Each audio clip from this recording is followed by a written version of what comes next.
मैं विकास मिश्रा आप सभी का इस चैनल में स्वागत करता हूं।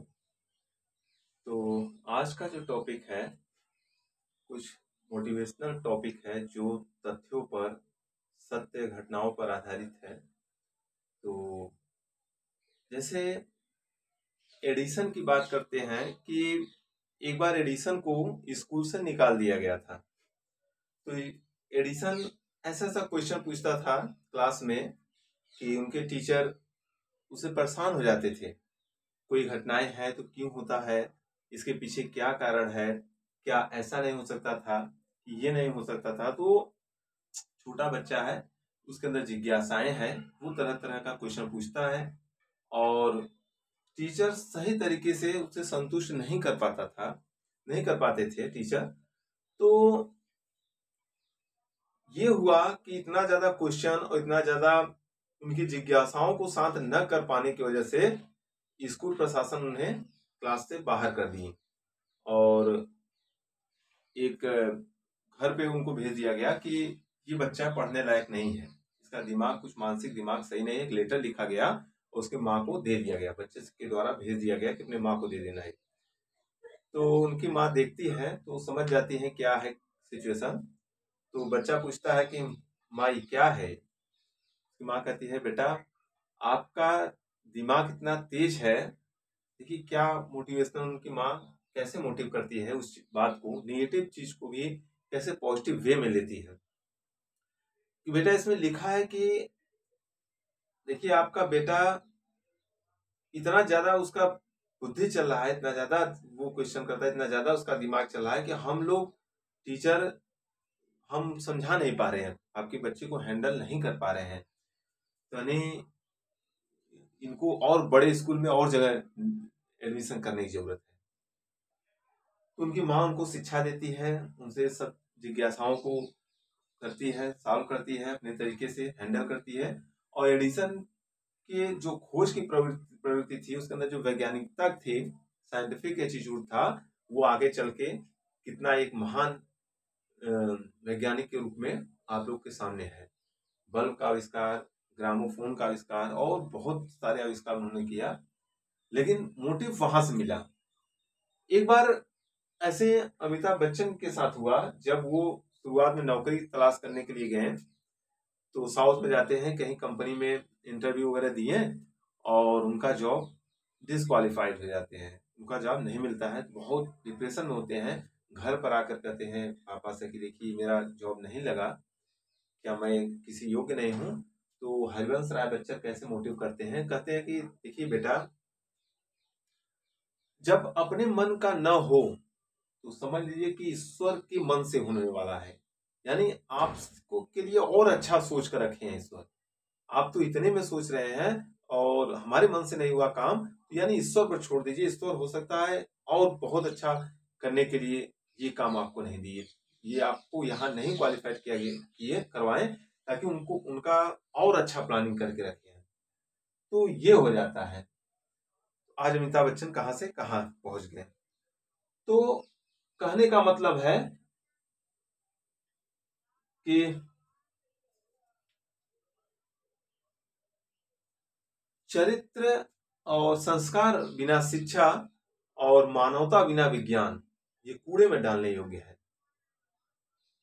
संस्कार और मानवता, विज्ञान में अगर मानवता नहीं है, जैसे कहा गया कि आज विज्ञान खोज रहा है मंगल ग्रह पे जीवन है कि नहीं, पर यह नहीं खोज रहा है कि आदमी के जीवन में मंगल है कि नहीं।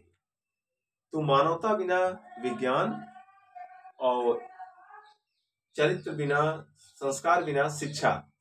तो एक बार क्या हुआ कि दुर्योधन थे पांडव में, पांडव और कौरव की जो महाभारत हुआ है युद्ध, तो उसमें क्या हुआ कि दुर्योधन एक बार गदा युद्ध सीखना चाह रहे थे। तो उन्होंने सोचा कि गदा युद्ध में हम कैसे पारंगत हों। तो वो क्या करते हैं, बलदाऊ को, मतलब एक तरीके से बलदाऊ का बहुत आदर सत्कार करते हैं, जिससे बलदाऊ खुश हो जाते हैं। खुश होकर कहते हैं कि मांगो जो तुम्हें इच्छा हो, हम देने के लिए तैयार है। तो दुर्योधन कहते हैं कि हमको गदा युद्ध सिखा दीजिए। तो दुर्योधन और बलदाऊ से गदा युद्ध सीखना शुरू कर देते हैं। धीरे धीरे काफी कुछ जान जाते हैं। फिर लेकिन दुर्योधन के मन में कपट होता है। वो सोचते हैं कि आखिर है तो पांडव की तरफ से है, ये कृष्ण के भाई ही है, तो क्यों ना इसी युद्ध के बहाने इनको हम खत्म ही कर दें। लेकिन बलदाऊ तो गदा युद्ध में पारंगत थे, हर एक उल्टा सीधा गदा वार का भी जवाब वो दे रहे थे। तो लेकिन बलदाऊ को समझ में आ गया। बलदाऊ उनको रोक कर बीच में गदा बोले कि दुर्योधन देखिए, आपको सीखने के लिए आए हैं। समझ गए उनके चालाकी को। तो दुर्योधन, आप सीखने के लिए आए, शिष्य बन के आए हैं। अगर आपको हमारे ऊपर श्रद्धा नहीं है, विश्वास नहीं है, तो आप कभी सीख नहीं पाएंगे। बड़े से बड़े डॉक्टर, हमारा रोग मैक्सिमम ठीक वैसे हो जाता है कि जब हमारे अंदर ये हो जाता है कि ये डॉक्टर बहुत बड़े डॉक्टर हैं, ये हमारा इलाज कर रहे हैं, तो अपने आप शरीर के अंदर पॉजिटिविटी जागृत हो जाती है। एक्सपेरिमेंट द्वारा देखा गया है कि बहुत बड़े डॉक्टर के यहाँ 100-200 लोग इलाज के लिए जाते हैं, उसमें से आधे लोगों को दवा दी गई और आधे लोग को वही डॉक्टर आते थे, पानी केवल देते थे। लेकिन महीनों 2 महीनों के बाद देखा गया, अजीब बदलाव देखा गया। जो दवा दिया गया वो भी ठीक हुए, जो पानी दिया गया उनको भी बहुत आराम मिला। तो कहने का मतलब है कि आपका विश्वास जिसके ऊपर है, जिस दवा पर हमको विश्वास नहीं है, वो दवा हमको काम ही नहीं करता है, हमारे ऊपर काम ही नहीं करता है। विश्वास होनी चाहिए। एक बार अमेरिका में ये हुआ कि एक अपराधी था व्यक्ति, एक्सपेरिमेंट द्वारा देखा गया कि अपराधी था, उसको फांसी दी जानी थी। तो वहां के वैज्ञानिकों ने एक अंधेरे कमरे में बंद कर दिया और कहे कि तुमको इतने बजकर इतने समय यानी 1 घंटे बाद एक यहाँ पर सांप छोड़ा जाएगा, कोबरा सांप, वो डसेगा और आपकी जीवन लीला समाप्त हो जाएगी। अब व्यक्ति डर रहा है, उसे लाउड स्पीकर से बताया गया कि बस 10 मिनट बाकी है, 5 मिनट बाकी है, 1 मिनट बाकी है, कहा गया। उसके बाद वो, उसके आंख पे पट्टी है, कुर्सी से बांधा हुआ है वो व्यक्ति, और सांप तो छोड़ा नहीं जाता है, एक मामूली पिन लेकर उसके शरीर में धंसा दिया जाता है। और धंसाने के बाद ये स्थिति है कि वो डर कर मर जाता है। उसका पोस्टमार्टम होता है, पोस्टमार्टम में रिपोर्ट आता है कि इसका शरीर, इतना विश्वास हो गया कि कोबरा आया है, हमको काटा है, इसका शरीर ही वो खतरनाक कोबरा के जैसा विष को डेवलप कर दिया, जिसकी वजह से व्यक्ति की मृत्यु हो जाती है। तो विश्वास का इतना असर पड़ता है।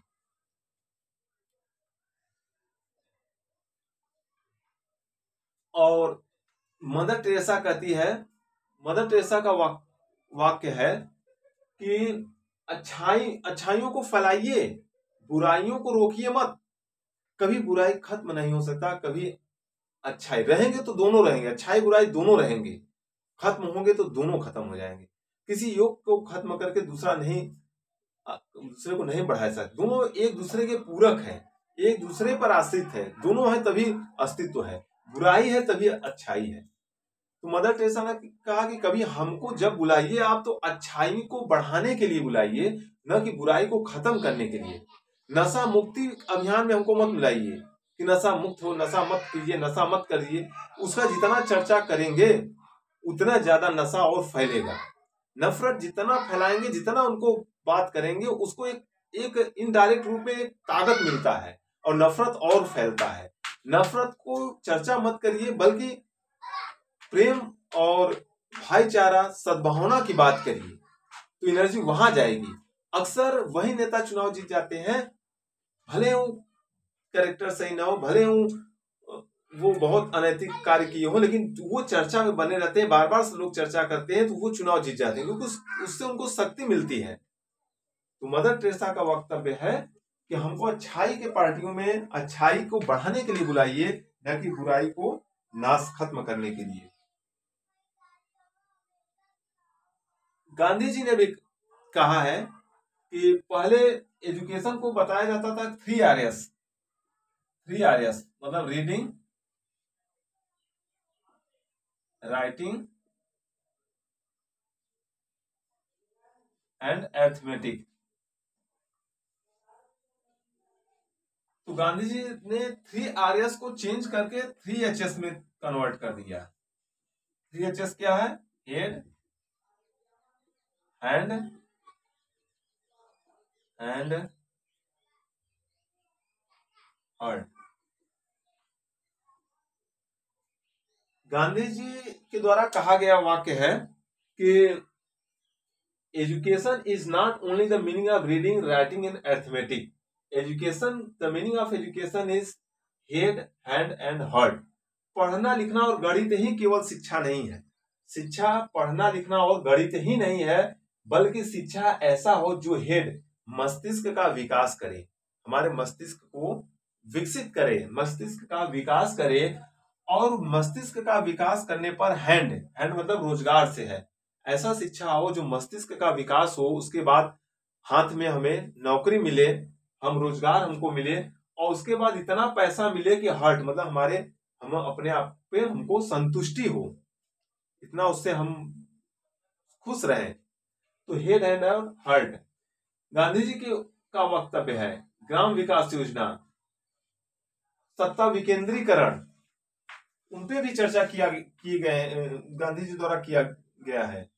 तो आज जो नीति आयोग जो आया है, जो नीचे से ऊपर की तरफ डेवलपमेंट है, ग्राम विकास योजना, सब गांधी जी। आज ग्राम में भी ग्राम सचिवालय जो बन रहा है, गांधी जी की देन है। हम जैसा कि विवेकानंद जी द्वारा कहा गया है, किसी को कोई कुछ सिखाता नहीं है।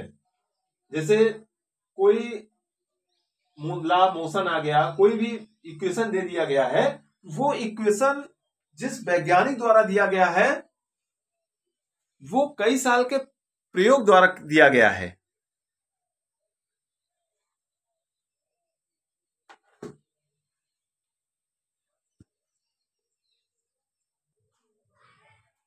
तो कोई भी इक्वेशन दिया गया है वो बड़े बड़े वैज्ञानिक द्वारा कई साल के लगातार अथक प्रयास से दिया गया है। एक टीचर उसी चीज को एक्सप्लेन केवल करते हैं, कैलकुलेशन करते हैं, बाकी इक्वेशन जो मेन इक्वेशन है वो ये होता है, बता दिया जाता है, और वो वैज्ञानिक द्वारा दिया गया होता है, और हम सब टीचर उसी को केवल एक्सप्लेन कर देते हैं। मेहनत तो उन्हीं के द्वारा किया गया है। कभी कभी बहुत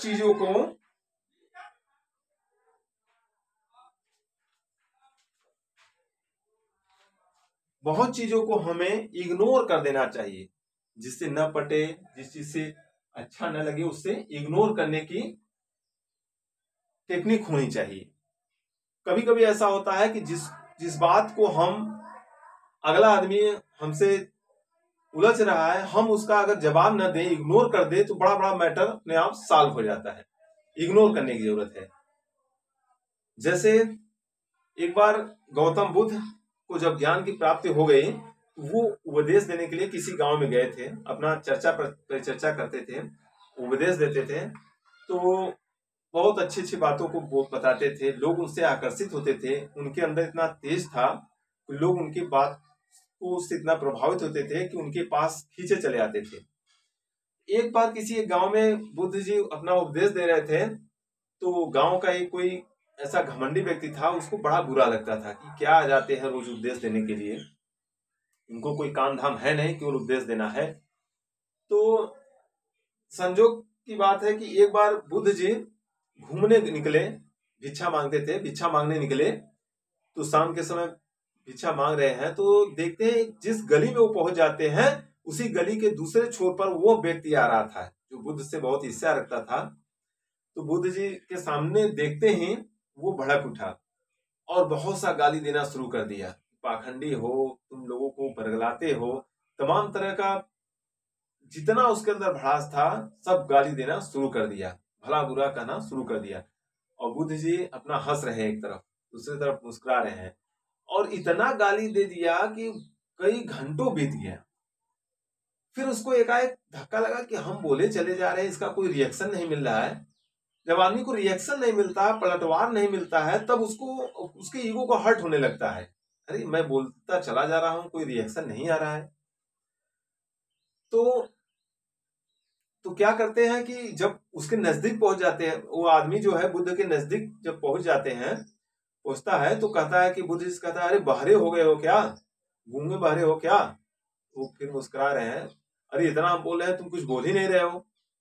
तो बुद्ध जी क्या करते हैं कि अपने झोली में से जो वही भिक्षा मांगे हैं उसी में से एक सेव निकालते हैं और कहते हैं कि अगर मैं ये सेव तुमको दूं और तुम अगर न लो तो ये सेव कहाँ जाएगा? तो वो आदमी कहता है कि अरे जाहिर सी बात है, तुम मुझे दे रहे हो, मैं नहीं लूंगा तो ये सेव तुम्हारे ही पास चला जाएगा।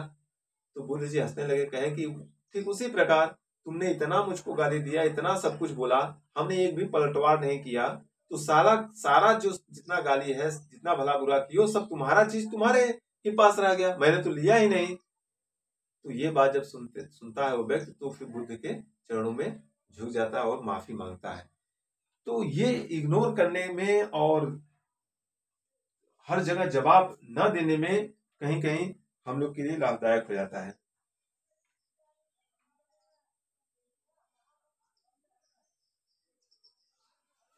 और गुस्सा भी व्यक्ति को गुस्सा आता नहीं है, व्यक्ति गुस्सा करता है। गुस्सा व्यक्ति को आता नहीं है, बल्कि व्यक्ति गुस्सा करता है। जैसे हम जहां काम कर रहे हैं, अगर हम गए किसी दिन खुश होकर गए, और संयोग से हमारे जो बॉस है वो अगर हमारा क्लास ले लिए, भला बुरा बोले, कुछ ऐसा शब्द बोले कि फिर हमको बहुत गुस्सा आ गया, लेकिन हम जान रहे हैं कि वो हमारे बॉस हैं, उनसे हम नहीं भिड़ सकते हैं, वहां कोई पलटवार नहीं किए, वहां हमें गुस्सा आया फिर भी हम दबा कर रख दिए, हम गुस्सा नहीं किए, बिल्कुल सुनकर बस चले आए। अब आए घर आकर हमसे जो छोटे हैं, बच्चे हैं चाहे बीवी है, अब उनसे झगड़ा शुरू कर दिए। वो चीज वहां तो हमने बोला नहीं, यानी अपने से छोटे पर गुस्सा हम निकाल रहे हैं। तो गुस्सा अपने से छोटों पर किया जाता है, बड़ों पर गुस्सा नहीं कर पाते हैं, क्योंकि हम अपने आप को वहां आंक लेते हैं कि हम यहाँ बोलने लायक नहीं है। वास्तविकता यही है, सड़क पर हम जा रहे हैं, अगर कोई पीछे से आया, बहुत बड़ा धक्का अगर थोड़ा सा लग गया, पता चला बड़े से गाड़ी में, बड़े से कार में बैठा हुआ है, बड़े वीआईपी में है, तो वहां हमको गुस्सा नहीं आएगा। और हमसे अगर कमजोर है, वो धक्का मार दिया, तो वहां हम बहुत गुस्सा निकालेंगे, उससे लड़ाई झगड़ा तक करने लगते हैं। तो ये चीज अपने आप कंट्रोल करने की जरूरत है गुस्सा को पे भी, कि हमसे छोटा हो चाहे बड़ा, जो बड़ा है अगर छोटे पे गुस्सा कर रहे हैं, तो हो सकता है मान लीजिए कि अगर वो बड़ा होता, वो अगर उतना सक्षम होता, तो क्या हम इतना रिएक्शन कर सकते थे? क्या हम ये चीज उनके ऊपर भी हावी कर सकते हैं? अपने से कमजोर वर्ग पर हम पूरा गुस्सा निकाल लेते हैं। कोई भी व्यक्ति है अपने से कमजोर है तो उसके ऊपर सारा भड़ास निकाल देते हैं, गुस्सा वहां आ जाता है, गुस्सा वहां प्रकट कर देते हैं। और अपने से ताकतवर है, अपने से सक्षम बहुत है, तो वहां गुस्सा हमको नहीं आता है। ये व्यक्ति का स्वभाव होता है। संघर्ष, एक स्टूडेंट के लाइफ में संघर्ष का बहुत महत्व होना चाहिए।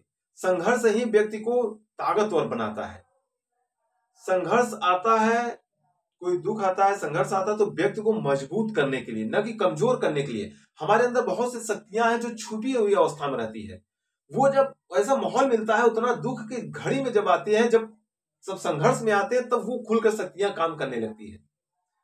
मान लीजिए कि आप कहीं दूर घूम कर आए हैं, 3 दिन 4 दिन घूम कर आए हैं, आपके शरीर में बिल्कुल ताकत नहीं है, ये हो कि बस सो जाएं, 3-4 दिन तक सोते रहें, इतना थक गए हैं। और आप जैसे ही घर पहुंचते हैं, देखते हैं कि तुरंत वहां घर पर आग लग गया है, चारों तरफ आग आग ही आग है। तो आपका आग देखकर सारी थकान भाग जाती है। थकान कहाँ गया? सब खत्म हो गया। आपके अंदर एक अजीब शक्ति आ जाती है और आप अग्नि को बुझाने के लिए पूरा प्रयास कर देते हैं, एकदम फूल तन मन धन से लपट जाते हैं उसको बुझाने के लिए। आपके अंदर वो ताकत कहां से आ गई? वो ताकत आपके अंदर छिपा हुआ था, लेकिन ये जब ये संघर्ष, ये माहौल मिला, तो वो ताकत आपके अंदर की जागृत हो गई। तो दुख, तकलीफ, कष्ट व्यक्ति को मजबूत करने के लिए आता है, लेकिन हम क्या करते हैं, उसी दुख को ही पकड़ लेते हैं, जिसकी वजह से और कष्ट मिलता है। जैसे हमारे कहानी में लिखा गया है कि जब बहेलिया अपना पिंजरा फैला देता है, जाल फैला देता है, तो उसमें सब कबूतर फंस जाते हैं।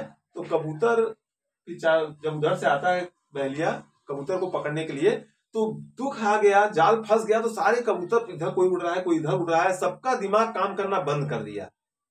सब लोग ये दुख को देख रहे हैं, कि कष्ट को देख रहे हैं कि अरे जाल में फंस गए, अब तो कुछ नहीं हो सकता, कुछ नहीं हो सकता।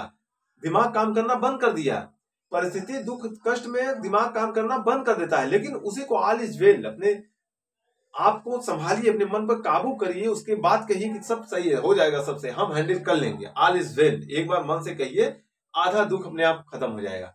उसके बाद उसी में एक थोड़ा एजेड जो बूढ़ा कबूतर था, उसका बुद्धि चल रहा था, वो कहा घबराइए मत, उस बहेलिया आ रहा है, आने दीजिए। आप सब लोग एक साथ मिलकर जाल को लेकर उठ जाइए, एक सांस को इधर उधर मत उड़िए। जब मैं कहूं 3 कहूं उसके साथ एक ही साथ सब उड़ो और सीधा जाल को लेकर चलो। लेकर उड़ गए और बाद में पहेलियां देखता रह गया। तो परिस्थितियों में हमें संघर्ष में अपने बुद्धि विवेक का उपयोग करना होता है। एक आईएएस का परीक्षा में इतना सारा सब्जेक्ट क्यों दिया जाता है? आईएएस की तैयारी करने वाले सोचते हैं अरे इतना पढ़ना है, इतना सारा पढ़ना है, लेकिन वो कम है। पढ़ने के बाद जब अपने दैनिक जीवन में, अपने समाज में जब जाते हैं तो ऊपर के अधिकारियों का प्रेशर, उसके लेकर नेता से लेकर मुख्यमंत्री से लेकर जनता कहीं प्रोटेस्ट करे, कहीं हंगामा हो रहा है, कहीं बम मिला, कहीं कुछ मिला, बहुत सारी जिम्मेदारियां आने वाली है। तो अपने आप को इतने प्रेशर में कैसे झेल पाए?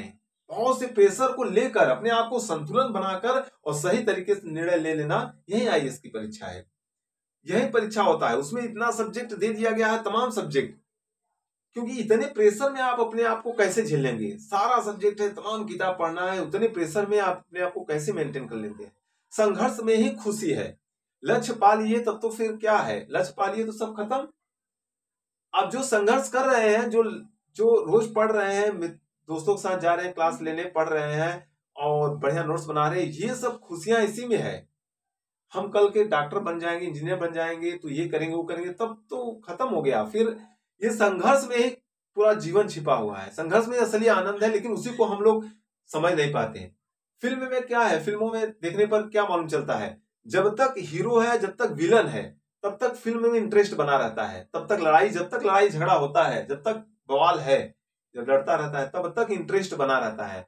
जैसे ही विलन मर गया, उसके बाद फिल्म देखने का भी मन नहीं करता है कि तो संघर्ष खत्म हो गया। संघर्ष ही है, संघर्ष में ही असली सुख छिपा हुआ है। बस नजरिया बदलने की जरूरत है।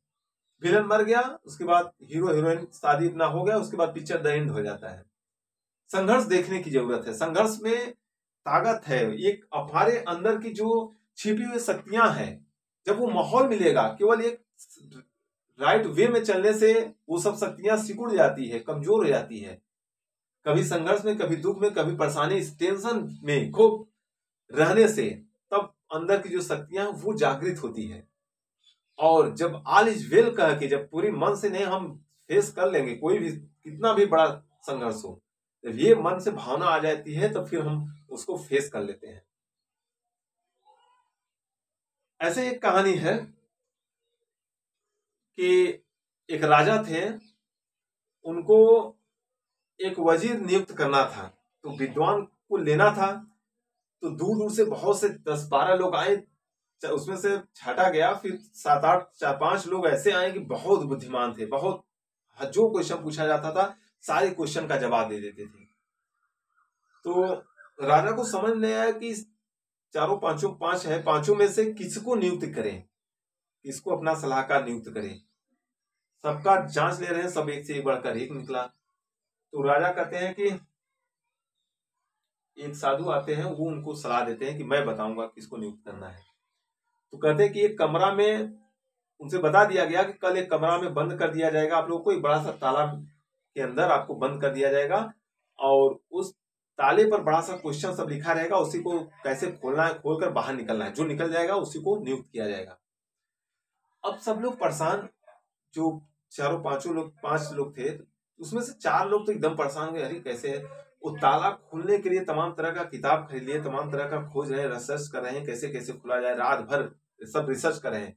एक सब लोग अपना गेस्ट रूम में सोए हैं, बैठे हैं। तो एक 5वां जो व्यक्ति था वो अपना आराम से सो रहा था। तो वो कह अरे तुम भी कुछ पढ़ लिख लो, कल एग्जाम देना है। कहा ठीक है आप लोग पढ़िए, हम तो कह लगता है पहले ही हार मान लिया है। सुबह होती है, फिर दरवाजा खोलकर उसके बाद सबको उसे ही प्रोसेस जाने लगे सब लोग कि वो थोड़ा सा किलोमीटर दूर जाकर एक है मकान, उसी में एक रूम है, उसी में रहना है। सब लोग जा रहे हैं, रास्ते में वो 5वां जो व्यक्ति है वो अपना गाते हुए जा रहा है। कह रहे अरे अब तो कुछ मनन कर लो। कह रहा तो आप लोग मनन करिए, हम वैसे जाए। तो चला गया, जाकर अपना रूम में बंद हो जाता है, ताला लगा हुआ है और ताले पे तमाम तरह का क्वेश्चन सब वैसे से दिखाई दे रहा है। अब चारों लोग लेकर पेन कापी तमाम हल करने लगे, तमाम तरह का कैलकुलेशन करने लगे। और जो 5वां व्यक्ति था अपने आप को एकदम स्थिर बना के रखा, अपने मन पर काबू किया, एकदम बिल्कुल शांत बैठा हुआ है। मनन किया, धीरे धीरे अपना आत्मविश्वास जागृत हुआ, उसके बाद सीधा उठा है और ताले को ऐसे हाथ लगाया खोलकर, उसके बाद सीधा बाहर निकल गया, दरवाजा खुला और बाहर निकल गया, बाहर उसको नियुक्त किया गया। तो बोले कि तो चारों लोग परेशान हो गए कि अरे आप कैसे बाहर निकल गए, क्या युक्ति लगाए, क्या आप किए। तो राजा से बताया, राजा ने कहा यही असली सलाहकार होने लायक है, क्योंकि जो ताला तो एक मायावी क्वेश्चन उसमें छपा हुआ था, माया था एक। अब पहले प्रयास तो करिए, पहले जो क्वेश्चन दिया गया है, एग्जाम में ऐसे ही बच्चे होते हैं कि इस क्वेश्चन पढ़ते हैं ढंग से नहीं, केवल देखते हैं अरे ये इतना है, कभी कभी क्वेश्चन बहुत आसान होता है, हम उसको कठिन मानकर सॉल्व करते हैं, इसलिए नहीं हो पाता है। पहले क्वेश्चन पढ़िए। तो वो कह रहा है कि जो पांचवा खुलकर चला गया, वो कह रहा है पहले प्रयास तो करें, ताला खोले, चाबी है लटका हुआ, ताला लगा के खोले, पहले एक बार प्रयास तो करें। क्वेश्चन है कि नहीं, सवाल है भी कि नहीं, ताला है भी कि नहीं, ताला उस था ही नहीं, एक मायावी रूप था, केवल उसमें दिखाई दे रहा था तमाम क्वेश्चन। एक बार प्रयास तो करिए, एक बार खोलिए। तो आप प्रयास ही नहीं करते हैं, खोलते ही नहीं, तो कैसे खुलेगा? वो तो माया पूरा रचा हुआ है, एक बार प्रयास करेंगे तो अपने आप खुल जाएगा। वैसे ही हमारे ईश्वर है, ईश्वर भी बिल्कुल, ईश्वर तक पहुंचने का रास्ता बिल्कुल आसान सरल है। लेकिन हम लोग क्या करते हैं, बहुत बाबा और बहुत जो नए नए अनुयायी है, कोई बाबा है, कोई महर्षि है, कोई महात्मा है, सब इन सब के पीछे पड़कर ईश्वर को कठिन बना दिए हैं। ईश्वर के तरफ बस एक हाथ फैलाने की जरूरत है, वो एकदम प्रेम के भूखे हैं। उनके लिए कोई महात्मा साधु बहुत बड़े बड़े ये है, ये बाबा है, इनकी जरूरत है ही नहीं। उनको ये लोग सवाल बना कर रख दिए हैं और बहुत कठिन सवाल बना दिए हैं, हम उसी में उलझे रहते हैं। लेकिन ईश्वर तो बिल्कुल खुला दरवाजा है उनके लिए, ये केवल माया का पर्दा है, उसे हटाकर बस ईश्वर तक पहुंचाया जा सकता है। तो कहने का मतलब है अपने ऊपर विश्वास होनी चाहिए, विश्वास होने से फिर सफलता हासिल हो सकती है। Thank you, have nice day.